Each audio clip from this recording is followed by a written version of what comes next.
সংবিধান, যার নাম হলো পবিত্র কোরআন। এই কোরআনে পাক লিবি রহমতুল্লাহ আলাইহি ইরশাদ করে বলেন, खुदा की रज़ा चाहते हैं तो आलम, जोर से बोलो, अरे मचल के बोलो, खुदा की रज़ा चाहते हैं तो आलम, और खुदा चाहता है, और खुदा चाहता है रज़ाए मुहम्मद।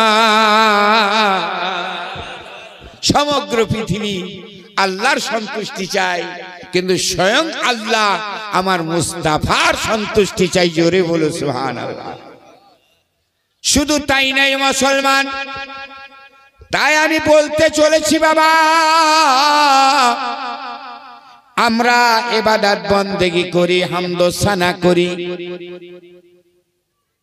কিন্তু এটা আমাদেরকে বুঝে নিতে হবে, যখন আমরা কোনো কর্ম করতে চাই তখন আমরা আগেই নিয়ত করে ফেলি, তখন আমরা আগেই টার্গেট নিয়ে নিই। এই জন্য তো আজকে অনেকেই হয়তো ভেবে নিয়েছি কোন বক্তা আসবে বীরভূম থেকে, মৌলানা শাহ আলম চিশতি অচিন্তলা ইউনিভার্সিটিতে হাজিরি দেবে, তার সুরতালটা দেখব। কেউ হয়তো বলবে মেলায় একটু ঘোরাঘুরি করব, কেউ বলবে মাদ্রাসার দিকে লক্ষ্য রাখবো, আর কেউ হয়তো বলবে আলেমের জিয়ারত করব, আর কেউ হয়তো বলে বক্তব্য শুনে হয়তো আমলও করব, ঠিক কিনা? বুখারী শরীফের প্রথম পৃষ্ঠার হাদিস, তাই বলা হয়েছে, বিশ্ব নবী বলেন ইন্নামাল আমালু বিন্নিয়াত, যে কোনো তুমি কর্ম করবে সমস্ত কর্মটা তোমার নিয়াতের উপরে নির্ভর করে। জোরে বলো, মুহাব্বতে হবে না? সমস্ত নিয়াতটা তোমার, আমলটা নিয়াতের উপরে নির্ভর করে। যেমন তুমি নিয়াত করবে সেই রকম ফলাফল পাবে। বন্ধুরে, তবে আমি একটা কথা বলবো গো বাবা, আপনার নিয়াত আছে আমার নামাজ, আমার রোজা, আমার হজ ও যাকাতে আল্লাহ রাজি হয়ে যায়, আর আল্লাহ যদি রাজি হয়ে যায় জীবনের বেড়া পার হবে, মহশরের ময়দানে খোদার জান্নাতে আল্লাহ অধিকার দিয়ে দেবে। জোরে বলো। কিন্তু মুসলমান, তোমার এই নামাজ, তোমার এই রোজা, তোমার ওই যাকাত, তোমার এই হজ, এগুলো সব কিছু তোমার সৈন্য রূপে রয়ে যাবে, আর এরই নাম হলো আমল। একটু জোরে বলা যাবে না? এর নাম কি বললাম? এর নাম আমল। মুখে দাড়ি রাখার নাম হলো আমল, সুন্নাতে নবী। জি, মাথায় টুপি রাখা, এর নাম হলো কি? সুন্নাতে রাসূল। জি, জুব্বা পরিধান করা আমার বিশ্ব নবীর সুন্নাত, এগুলোর নাম হলো আমল। তাই বলে যদি সুবহানাল্লাহ এই মাথায় পাগড়ি আর মাথায় টুপি মহাত্মা গান্ধীও দিয়েছে, তাই বলে কি সুন্নাতে রাসূল কি আদা হবে? জি হবে। এই রকম মুখ ভরা দাড়ি রবীন্দ্রনাথ ঠাকুরও রেখেছে। আজ আলেমদের দাড়ির সাথে কি রবীন্দ্রনাথের দাড়ির তুলনা হবে? আর ওই দাড়ি রাখাতে কি সুন্নত আদা হবে?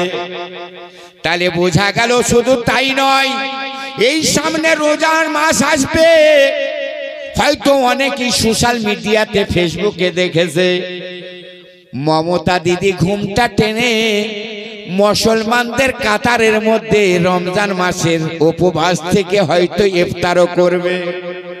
তাই বলে কি ওর রোজা রাখাতে, উপবাস থাকাতে আল্লাহ রাজি হবে? তাহলে এটার নাম হলো আমল। এ মুসলমান, একটা ইমানদারের রোজা রাখার, মমতা দিদির রোজা রাখা এক নয়। একটা আলেম ওলামার মাথায় টুপি নেওয়া আর ওই রকম মহাত্মা গান্ধীর টুপি রাখা এক নয়। ওই রকম ভাবে ইমানদারের মুখে দাড়ি রাখা আর রবীন্দ্রনাথ ঠাকুরের মুখে দাড়ি রাখা এক নয়। তাহলে বোঝা যাচ্ছে আর আলেমের মধ্যে সব আলেম কিন্তু এক নয়। এক আলেমের বক্তব্য শুনে আপনার ঈমান নষ্ট হবে, আর কোন ইমামের কোন বক্তার বক্তব্য শুনে আপনার ঈমান তাজা হবে। বন্ধু, তাই সঠিকভাবে আলেমের পরামর্শ নিতে হবে। কোন ব্যক্তির ওয়াজ শুনলে পরে ঈমান তাজা হবে, আর কোন ব্যক্তির ঈমান ওয়াজ শুনলে ঈমানের খারাপি হয়ে যাবে। বন্ধুরে, এইগুলোর নাম হলো আমল। কি বললাম? এগুলোর নাম আমল। কিন্তু আমি এটাই বলতে চাই, এই আমল তোমার শূন্য রূপে রয়ে যাবে বাবা। শূন্যর কোনো কি দাম আছে? যদি একটা স্লেটের মধ্যে একটা শূন্য দেওয়া হয়, এর কোনো দাম থাকবে? দুটো যদি শূন্য দেওয়া হয়, কোনো দাম থাকবে? চারটে দিলে কি দাম থাকবে? আপনি বলছেন দাম নাই। আমি মাওলানা শাহ আলম চিশতি, আমি বলছি শূন্যর অবশ্যই দাম আছে। নামাজিদের মনে রাগ হয়ে গেল, এই নামাজ রোজা হজ যাকাতে শূন্য রূপে বলে দিল। বন্ধুরে, কেমন ভাবে দাম হবে? এই চারটে শূন্যর আগে যদি একটা এক লেখে যদি একটা শূন্য দেয়া হয়, কত হলো? জোরে বলেন। 10। যদি আবার আর একটা দিয়ে দিই, কত হয়? 100। যদি চারটে দিয়ে দিই তো 10,000। আপনি বলছিলেন শূন্যর কোনো দাম নাই। এ জওয়ান যুবকেরা, সোনা মানিকেরা, নামাজেরও দাম আছে, রোজারও দাম আছে, হজ করনেওয়ালা হাজিরও দাম আছে, জাকাত দেনেওয়ালা মালদারেরও দাম আছে। কিন্তু তার আগে বাবা এক রাখতে হবে। যদি এক না থাকে তো শূন্যর দাম কোনো থাকবে না। তাহলে একটা কি? এগুলো নামাজ রোজা হজ জাকাত হলো আপনার আমল, আর এক হলো আমার নবী মুস্তাফার মোহাব্বতের নাম হলো ঈমান। জোরে বল। এই নবীর এক যদি থাকে, নামাজ পড়লে নামাজ কাজে লাগবে। এই নবীর এক মোহাব্বত যদি হৃদয়ে থাকে, রোজা রাখলে পরে আল্লাহ খুশি হয়ে যাবে। এই নবীর প্রতি প্রেম ভালোবাসা যদি থাকে, হজ যাকাতে আমার আল্লাহ রাজি হয়ে যাবে। আর এই নবীর প্রেম ভক্তি ভালোবাসা ঈমান যদি আপনার না থাকে, ওই আমল কাজে লাগবে না, রোজা কাজে লাগবে না, নামাজ কাজে লাগবে না, হজ যাকাত কাজে লাগবে না, আপনার কোনো ইবাদত আল্লাহর বারগাহে পৌঁছাবে না। হে মুসলমান, এই ইবাদতে পৌঁছাতে গেলে আগে আমার মুস্তাফার মোহাব্বতটা হৃদয়ের মধ্যেই রাখতে হবে। জোরে বলো। একটু জোরে হবে না? একটু মোহাব্বত হবে না? হাত উঠে বলেন ইয়া রাসূলুল্লাহ। তামাম বলে ইয়া রাসূলুল্লাহ। ইয়া আল্লাহ, এই হাতগুলোকে তুমি কবুল করে নাও। এই জন্য তো কবি কি বলছে শুনুন, দয়ার নবী মায়ার নবী গো, আপনি নবী আমার জীবনের জীবন। দয়ার নবী নূরের নবী গো, আপনি নবী আমার জীবনের জীবন। একটু জোরে হবে না? দয়ার নবী মায়ার নবী গো, আপনি নবী আমার জীবনের জীবন। ওরে আপনি নবী আমার জীবন সাথী, অন্ধকার কবরের বাতি। জোরে বলো। ওগো আপনি নবী আমার জীবন সাথী, অন্ধকার কবরের বাতি, আপনি নবী আমার দিন দুনিয়ার ধন, দয়ার নবী মায়ার নবী গো, আপনি নবী আমার জীবনের জীবন। আর দেখে আপনার মজেজা, ভাগ্যবতী মা খাদিজা, জোরে বলো, ওরে দেখে আপনার মজেজা, ভাগ্যবতী মা খাদিজা, সুপে দিল জানো জীবন। ওগো দেখে আপনার মজেজা, ভাগ্যবতী মা খাদিজা, সুপে দিল জানো জীবন। দয়ার নবী মায়ার নবী গো, আপনি নবী আমার জীবনের জীবন। একটু জোরে হবে না? আর একটু মোহাব্বতে। ওরে হাবসি দেশের আশিকে বেলাল, নবীর প্রেমে হইল উত্তাল। ওগো হাবসি দেশের আশিকে বেলাল, নবীর প্রেমে হইল উত্তাল। কতই কষ্ট সহিল উমাইয়ার জ্বালাতন, দয়ার নবী মায়ার নবী গো, আপনি নবী আমার জীবনের জীবন। দয়ার নবী মায়ার নবী গো, আপনি নবী আমার জীবনের জীবন। হাত উঠে বলে ইয়া রাসূলুল্লাহ। এ জওয়ান যুবকেরা, সোনা মানিকেরা, তাই আমি বলতে চলেছিলাম বাবা, এই আমলের আগে ঈমানটাই আপনার মজবুতি করতে হবে রে বাবা। এই নামাজ রোজা হজ যাকাত কেমন রূপে, আর একটু কথা বলে জানাই রে বাবা। এ সোনা মানিকেরা, এখন হয়তো বর্তমানে মাঘ মাস চলছে, এরপরে হয়তো বাংলা ফাল্গুন মাস হবে।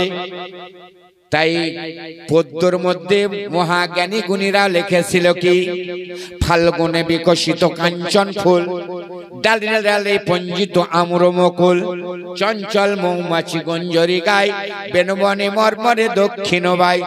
হে জওয়ান যুবকেরা, তাই মাঘ ফাল্গুন মাসের মধ্যে দেখা যায় ওই রকম বৃক্ষের মধ্যে, গাছের মধ্যে ফুল আসে, অর্থাৎ মুকুল আসে। মুকুল আসার পরে আম বাগান আপনার মালদা ডিস্ট্রিক্টে বিক্রয় হয়, ঠিকায় করে নেয়।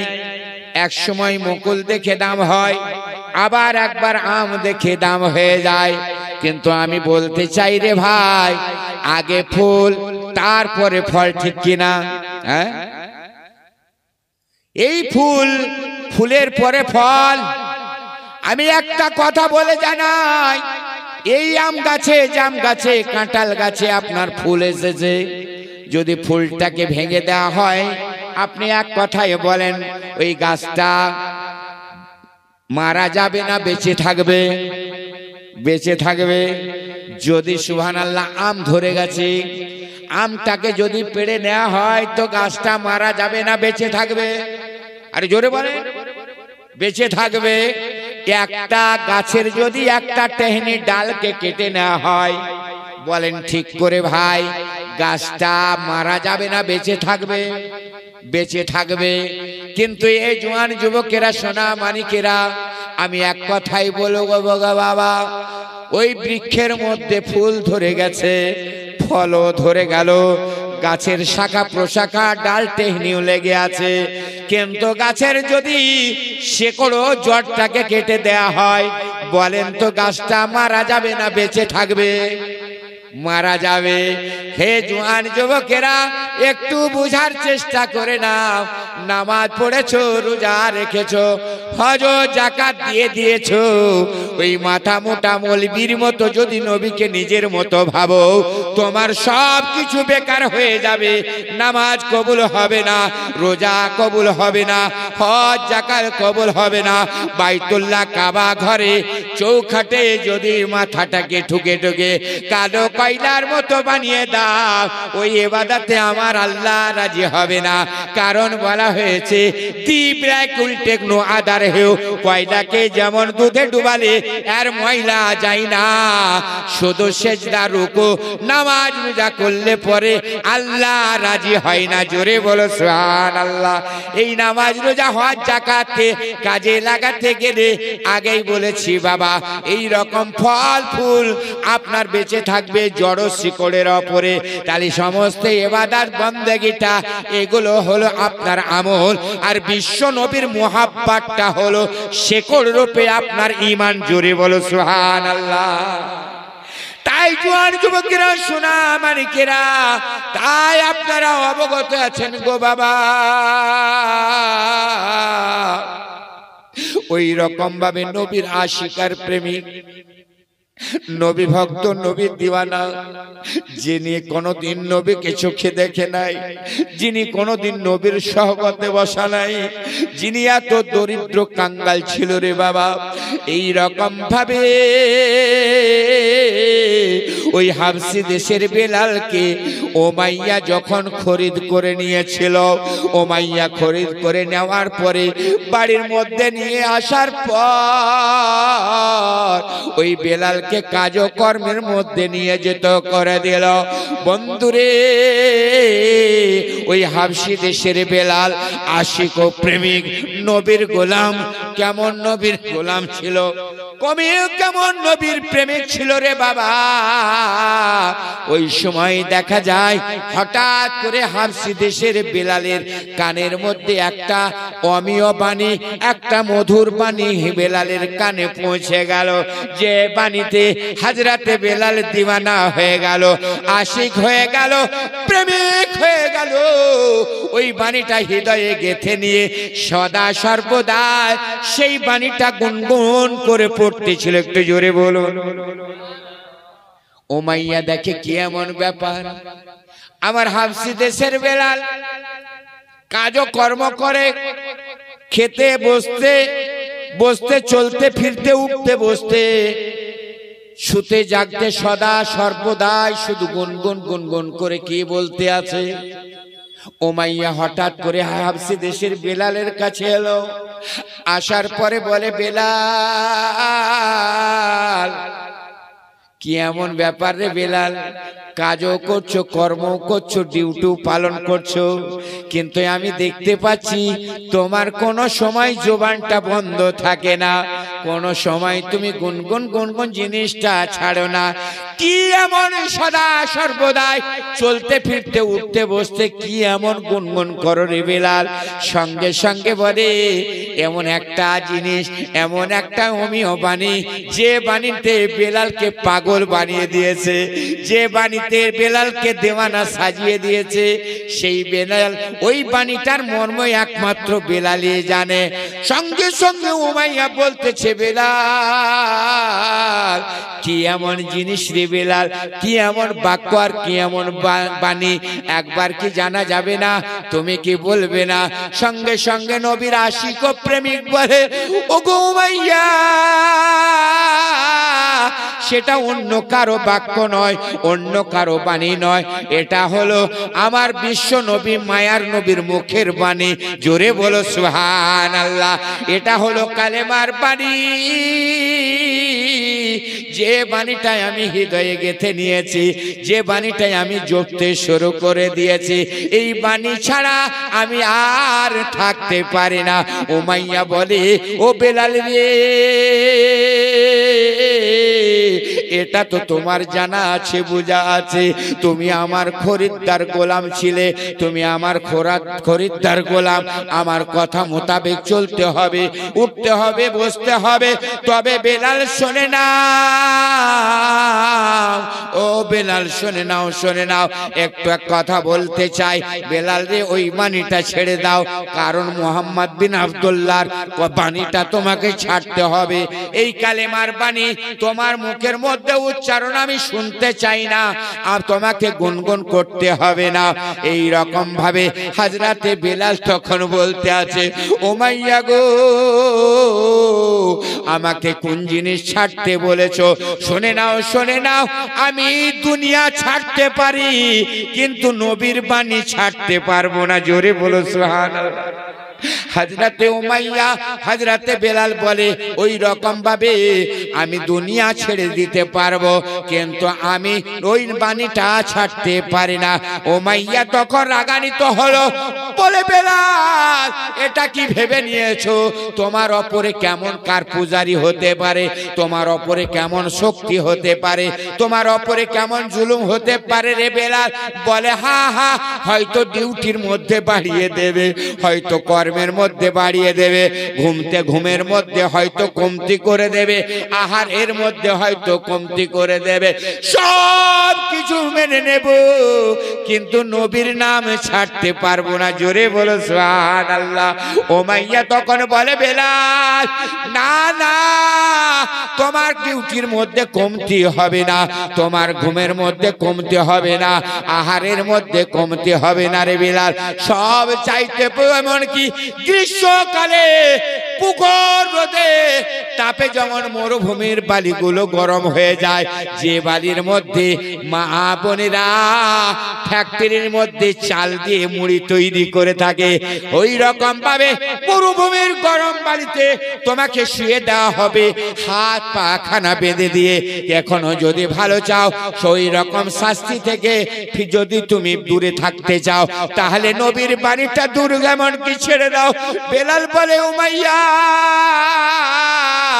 যদি তুমি মরুভূমির বালির অপরের ভয় কে দেখাও, হাত পা বাঁধার কি ভয় দেখাও, আমি বেলালের হাত ও পাকে যদি বেঁধে দিয়ে মরুভূমির বালিতে শোয়ানোর আগে যদি জ্বলন্ত কড়াইয়ের মধ্যে আমাকে চড়িয়ে দাও, আমি চড়তে রাজি আছি, নবীর নাম ছাড়তে রাজি নয়। এই কথা যখন বলেছে, কঠোর উত্তর পাওয়ার পরে নিষ্ঠুর উমাইয়া হাত পা খানা নবীর আশিক ও প্রেমিক বেলালের যখন বেঁধে দিল গো বাবা, বেঁধে দেওয়ার পরে ওই মস্ত এমনকি মরুভূমির গরম বালির ওপরে নবীর গোলামকে শুয়ে দিল। যখন শুয়ে দেওয়া হয়েছে, ওই মরুভূমির গরম বালি যখন বেলালের নুরানি শরীরের মধ্যে লেগে গেল, শরীরখানা বাবা পানি নিয়ে সমস্ত ফুলে ফেপে গেল। যখন ফুলে যায়, উমাইয়া বলে, বেলাল রে, ওই রুটির মতো তোমার শরীরটাতে পানি নিয়ে ফুলে গেছে, এখনো যদি ভালো চাও, নবীর কালমাটা ছেড়ে দাও, তোমার হাত পা খুলে দেওয়া হবে। সঙ্গে সঙ্গে বলে, না না, আমার ওই শরীরটা ফুলা তো দূরের কথা, হৃৎপিণ্ডও যদি ফুলে যায়, আমি নবীর নাম ছাড়তে পারবো না। এই কথা যখন বলা হলো, নিষ্ঠুর উমাইয়া মস্ত বড় একটা পাথর কি বাবা ওই নবীর আশিকার প্রেমিকের সিনার মধ্যে চড়িয়ে দিল। যখন মস্ত বড় পাথর কানা চড়িয়ে দিয়েছে, মনে হয় বেলালের শ্বাস প্রশ্বাস বন্ধ হয়ে যেতে চাইছে। এই রকম ভাবে বেলাল আর শ্বাস প্রশ্বাস নিতে পারে না, এত কষ্ট হয়ে যায়।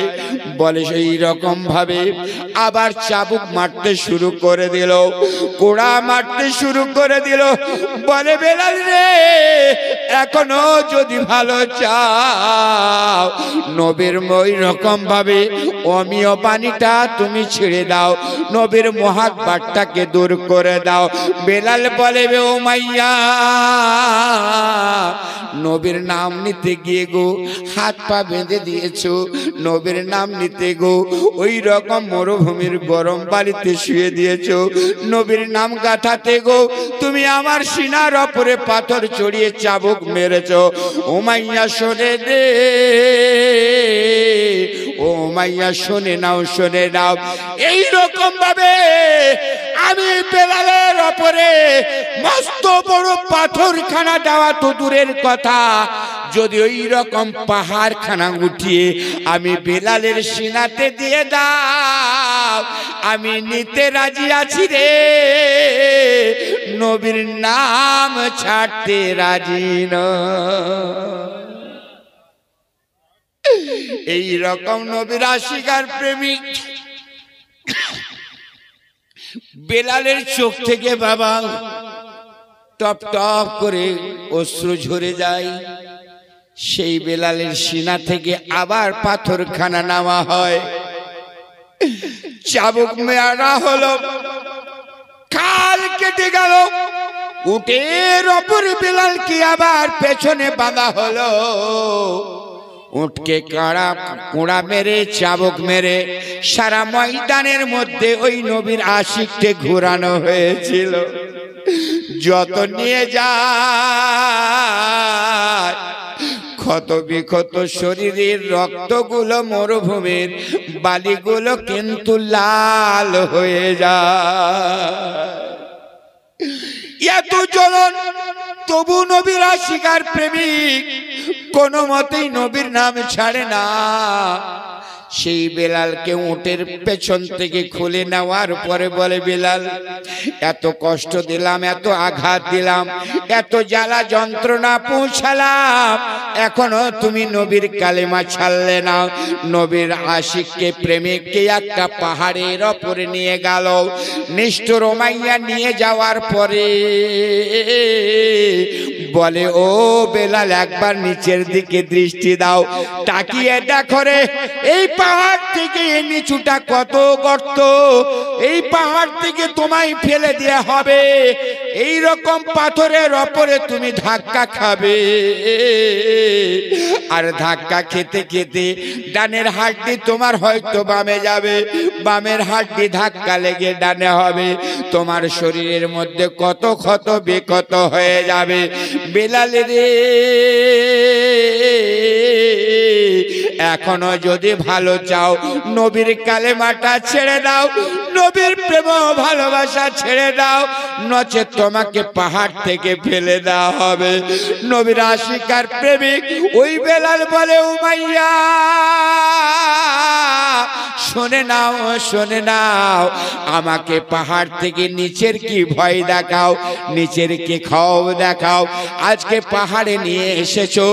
আমি বেলাল বলি, পাহাড়ে না নিয়ে এসে যদি আসমানের বালান দিতে আমি বিলালকে নিয়ে যেতে, আর পাহাড় থেকে যদি ছেড়ে দিতে গো আমি আসমান থেকে পড়তে রাজি, নবীর কালেমা ছাড়তে রাজি নয়। একটু জোরে হবে না? এই রকম নিষ্ঠুর উমাইয়া নবীর আশিক প্রেমিককে বাবা এমনকি আকাশের পাহাড়ের চৌকি থেকে ফেলে দিল। কতই ধাক্কা খেতে খেতে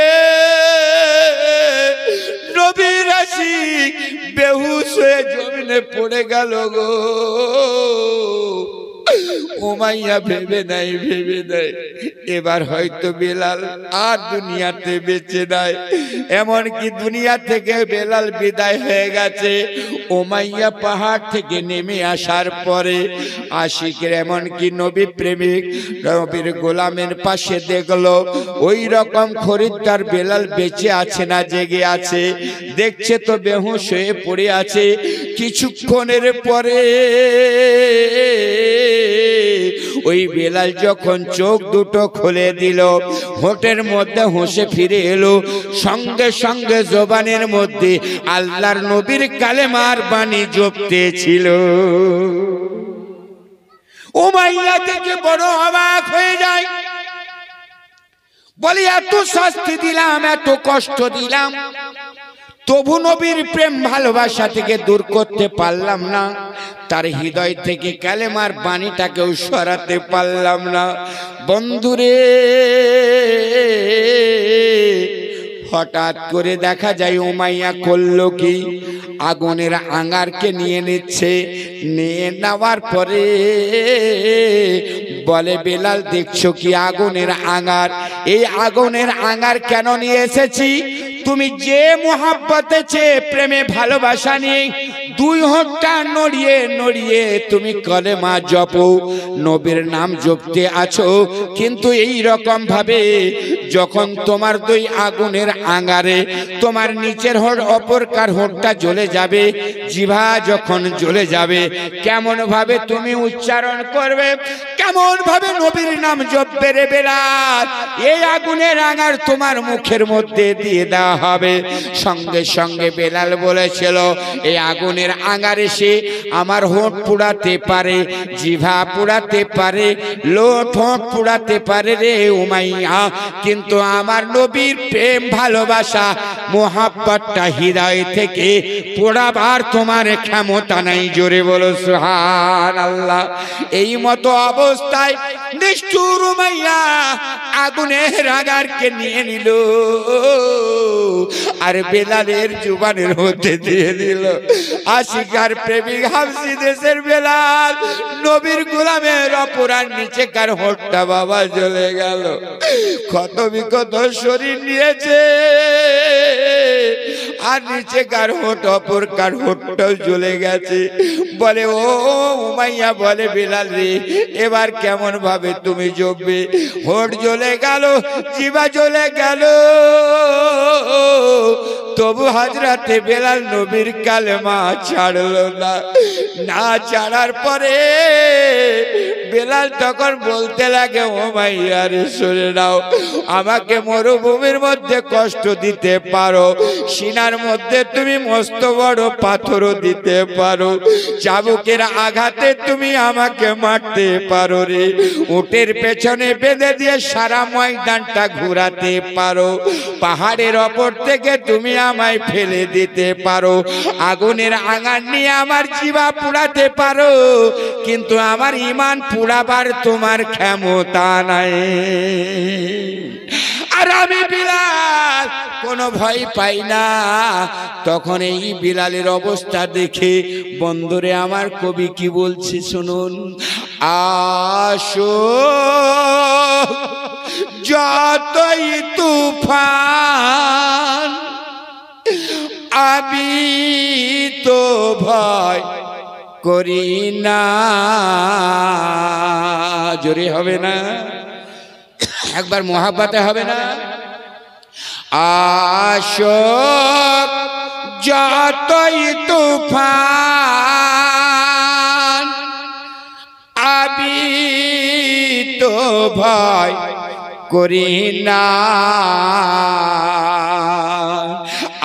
আমার হৃদয়ে কাবা, জোরে বলো, আমার হৃদয়ে কাবা, নয়নে মদিনা। জোরে বলেন। যারা আল্লাহ আল্লাহ রাসূলের প্রেমে মুগ্ধ হয়ে গেছে তারা অ্যাটম বোমের কি ভয় পাবে? বম পিস্তলের ভয় পাবে? জান থাক আর না থাক, এরা কিছুই পরোয়া করে না। এই জন্য তো বলা হয়েছে, গোলামানে মোহাম্মদ জান দেনে সে नहीं डरते, গোলামানে মুস্তাফা জান দেনে সে नहीं डरते, ये सर कट जाए या रह जाए कुछ परवाह नहीं करते। জোরে বলো। এই জন্য তো কবি লিখছে কি, আসো যতই তুফান, আসো যতই তুফান, আমি তো ভয় করি না। আমার হৃদয়ে কাবা, জোরে বলো, আমার হৃদয়ে কাবা নয়নে মদিনা পাঞ্জাতনের পাঁচ পাতা হবে আমাদের ছাতা পাঞ্জাতনের পাঁচ পাতা হবে আমাদের ছাতা আগে রবে ফাতেমা আগে রবে ফাতেমা আলী বলিবেন কথা আশোক যতই তুফান আমরা তো ভয় করি না আমার হৃদয়ে কাবা নয়নে মদিনা হাসান দেখাবে আলো জোরে একটু মোহাব্বতে আর একবার হাত উঠে বলা যাবে না ইয়া হোসাইন আর একটু জোরে বলেন হাসান দেখাবে আলো হাসান দেখাবে আলো হোসেন দেবে ঠিকানা আমার হৃদয়ে কাবা নয়নে মদিনা আশোক যতই তুফান আমরা তো ভয় করি না আমার হৃদয়ে কাবা নয়নে মদিনা জোরে বলুন আব্বাজান সোনা মানিকেরা সব কিছু কষ্ট সয়ে নিল ক্ষত বেক্ষত শরীরের মধ্যে লাল টুকটুকে রক্ত বেলালের গড়তে লেগে গেল জুবান পুড়িয়ে দিয়েছে এই নবীর আশিককে টেনে হিচড়িয়ে বরবাদ বুঝে বলল উমাইয়া নিষ্ঠুর উমাইয়া একটা ঘরের কোণাতে দিয়ে দিল গো নবীর আশিকার প্রেমিক কিন্তু সেই জায়গায় পড়ে আছে শরীর থেকে যত রক্ত গড়ে যায় পানির মতো গড়ে গড়ে চলে যায় তবু নবীর কালেমা বেলাল ছাড়ে না জোরে বলো ওরে বন্ধু ইসলামের রোমিও বাণী পবিত্র কালেমার বাণী বিশ্ব রসুলের মায়া মোহাব্বতকে হৃদয়ে রাখতে গিয়ে সাহাবারা জান দিয়ে দিল রক্ত ঝরিয়ে দিল মাল মাত্রাকে লুটিয়ে দিল বিবি বাচ্চাকে খিমাতে জ্বালিয়ে দিয়েছিল ইসলামকে রক্ষা করতে গিয়ে মায়ের জোয়ান বেটাকে শহীদ হতে হয়েছিল মাল মাত্রা আল্লাহর রসুলের চরণ তলে দিয়ে দিয়েছিল আজ আপনার ছেলেকে কুরবানি দিতে হবে না আপনার এমন কি বেটাকে যুদ্ধে পাঠাতে হবে না এই রকম দিনকে রক্ষা করতে গেলে বাবা ঈমানটাকে রক্ষা করবে এই মাদ্রাসার তুলবায়ে এজামরা এই তলেবায়ে এজামদের খিদমত রূপে গো বাবা আর জানো জীবন দিতে হবে না এই মাদ্রাসাতে অনেক এতিমের ছেলে আছে গরিবের ছেলে আছে মা হারা পৃথিবীতে বানায় বাপ হয়তো দুনিয়া ছেড়ে বিদায় হয়ে গেছে আর তার ওয়ারিশ জাতীয় কেউ হয়তো ওয়ারিশ সূত্রে কেউ নাই এই এতিম অসহায় ছেলেরা মাদ্রাসা ছেড়ে আর কোথায় যাবে মিশনে যেতে গেলে বহু পয়সার দরকার হবে ওই রকম রিড মেশিন ফি তাকে কিন্তু লাগবে বাপারা মাহারা সন্তানটা কি করে সে জায়গায় অ্যাডমিশন নেবে বন্ধুরে তাই আমি বলবো এতিমের পাশে দাঁড়িয়ে যান বাপ সেজে দাঁড়িয়ে যান মা সেজে দাঁড়িয়ে যান রক্ত দিতে হবে না জানো জীবন দিতে হবে না আমার এই রকম ভাবে 12টা বাপা চট করে বলে দিতে হবে আজ নবীর রাজুল জান্নাতের মধ্যে বসে থেকে এই জায়গাটাকে সাক্ষী রেখে যে নবী আমার বলেছেন আল মসজিদ ও বাইতুল্লাহ আল মাদ্রাসা তো বাইতে, মসজিদ হলো আল্লাহর ঘর, মাদ্রাসা হলো আমার ঘর। এই নবীর ঘরে নবীর মেহমানরা বসে আছে, মালের মোহাব্বত করে না, বিবির মোহাব্বত করে না, বাচ্চার মোহাব্বত করে না। ওই রকম ভাবে নবীর আগে এদের মোহাব্বত বড় নয়। এই রকম ভাবে বাপের বেটারা একটা প্রমাণ দেওয়ার জন্য 12টা বাপ চট করে বলে দিতে পারে যে হুজুর